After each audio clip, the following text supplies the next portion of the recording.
Hello and welcome to State of the Union. I'm Stefan Grobe in Brussels. Mark Rutte has made it. NATO finally appointed the outgoing Dutch Prime Minister as its next boss. This move became a formality after his only rival for the post, Romania's President Klaus Iohannis, had quit the race, having failed to gain traction. NATO leaders will officially welcome Rutte to their table at a summit in Washington in a little over a week. Once at the helm of the world's most powerful military organization, it is questionable whether the bike-loving Rutte will still be able to give casual interviews to the local press. Waarom wilde hij graag deze baan?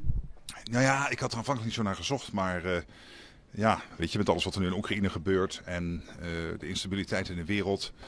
En een aantal mensen die dachten dat ik dat misschien zou kunnen, dacht ik, ja, je kunt het ook niet zomaar terzijde schuiven. En dat is natuurlijk een ongelooflijk interessante functie. For Ukraine, the appointment of Rutte, a fierce critic of Vladimir Putin, was great news. After all, Rutte had described the so-called Russian peace plan as absolutely crazy. The peace proposal, absolutely crazy. This is the language that Ukraine likes to hear. And there was more good news for Kiev the week President Zelensky came to town. The EU formally opened talks on Ukraine's accession to the European Union, a development hailed historic. But the reality is, it's going to be a long way with no end in sight. Nonetheless, the outgoing Belgian EU presidency saw the talks as morale booster. We know that we have a lot of work ahead on us, but with unwavering determination, we are confident Ukraine can make it. We will be supporting you on every step of the way. You are not alone. We are with you. Well, whether the incoming Hungarian EU presidency will support Ukraine is doubtful. Budapest has been blocking support for Ukraine whenever it could. Will that change? Joining me now is Teona Lavrelashvili, political scientist at Catholic University in Leuven and a visiting fellow at the Wilfried Martens Center for European Studies. Welcome to the program. Thank you for having me. Hello.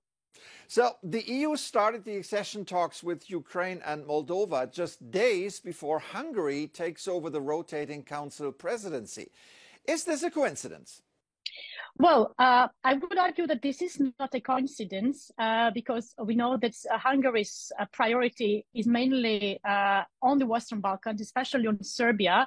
Therefore, I think that the EU leaders were let's say, constructive and smart enough to start the accession talks with Moldova and Ukraine before Hungary's presidency. As the opening of negotiations is only a small step in a long journey towards membership, can Hungary still derail the process? Well, Stefan, I think you indeed noticed and remarked very well about the longevity of the steps.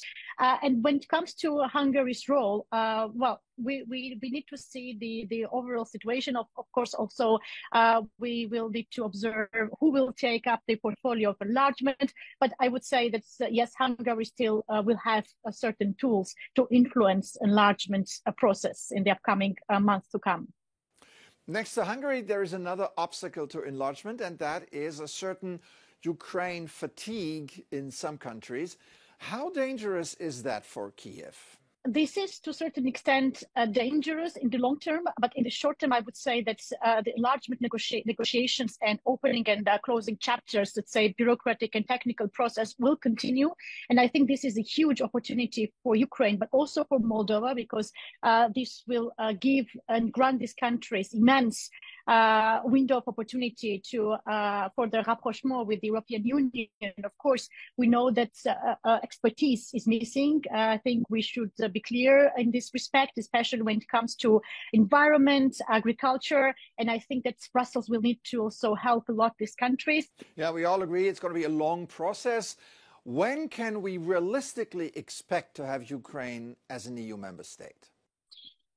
This is a tricky question, and I think that we cannot have a deadline or a time frame in this respect, because it depends on many factors. On the one hand, we have the political willingness of the European Union And on the other hand, also the ball is in the hands and in the courtyard of Ukraine. It depends on the pace of reforms, but also on the security situation, I would say, how this will evolve, because we have not discussed, but one of the important, let's say, hurdles and obstacles to EU integration enlargement as such also will be security considerations next to the budgetary considerations from the EU side. So challenges are there. Therefore, I would say that naming the concrete deadline is tricky. But again, the most important is to benefit as much as possible from the process of enlargement, of negotiations itself, and make the enlargement a transformative experience for Ukraine, but also for other enlargement countries.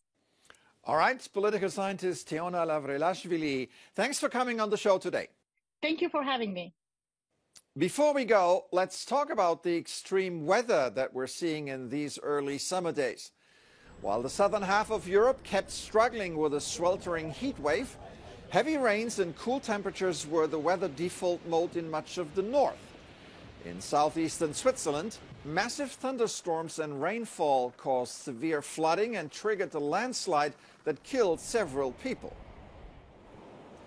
A key north-south motorway towards Italy was submerged and destroyed. In the meantime, in towns and villages, the cleanup has begun. The waters of many rivers and streams have receded, but the situation remained tense. The damage assessment was ongoing. The repair of major roads will take at least 3 to 4 weeks, according to the authorities. So, wherever you travel in Europe this summer, be careful. That's it for this edition. I'm Stefan Grobe. Thank you for watching. Have an excellent week.